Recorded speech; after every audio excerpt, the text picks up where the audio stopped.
La revue de presse, on parle de la présidentielle 2026. William Aguiar, vous nous dites que la ligne bouge dans le camp de la majorité présidentielle. Oui, les lignes bougent enfin quant au choix du duo de candidats de la majorité présidentielle. C'est du moins ce qu'on peut lire ce matin dans les colonnes du quotidien Matin Libre. Des informations relayées par Africa Intelligence, reprises par mes confrères de Matin Libre. Patrice Talon a eu le 28 avril dernier à son domicile des échanges avec les présidents des partis Union progressiste, le Renouveau et le Bloc républicain, et élargi à des cadres des partis suscités. L'objet de la rencontre, le choix du duo de la majorité présidentielle. Allez vous entendre, aurait dit le chef de l'État, nous apprend le journal. Preuve que Patrice Talon ouvre le jeu, laisse le libre choix au parti de désigner celui qui va le succéder.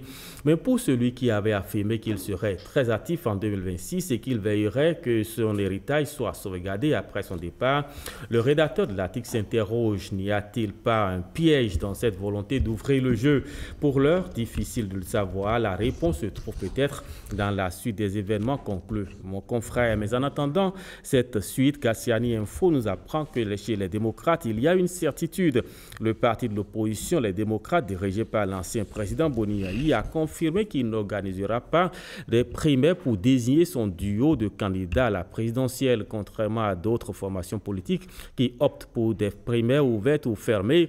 Les démocrates suivront une procédure interne bien définie.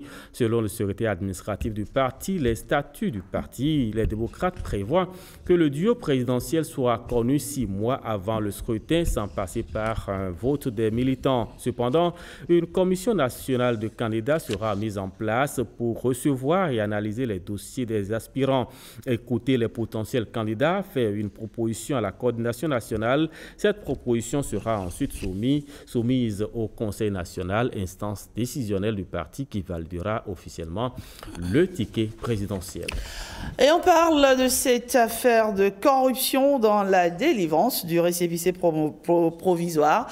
Richard Boni-Woro et ses 2 co-accusés placés sous mandat de dépôt. Oui, Richard Boni-Woro et ses co-accusés retournent derrière les barreaux. C'est ce qui ressort de leur audition et instruction à la Crayette, nous apprend Fraternité. Mais avant, l'acteur politique accompagné de ses avocats a été présenté au procureur à la Crayette.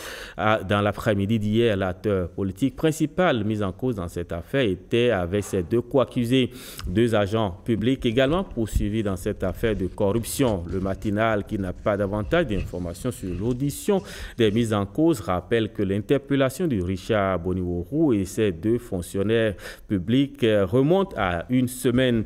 Selon les derniers éléments rendus publics, les inculpés sont impliqués dans une transaction financière suspecte visant à faciliter l'obtention de récépissé de reconnaissance officielle du parti. Le libéral, les mises en cause ont d'ailleurs reconnu les faits, même s'ils ne s'entendent pas sur le montant exact. Richard Boni-Woro parle de 7 millions remis au directeur général des partis politiques et affaires électorales, lui qui ne reconnaît n'avoir perçu que 5 millions de francs CFA l'un dans l'autre. Le journal souligne que les 2 encourent des peines de prison allant de 5 à 10 ans.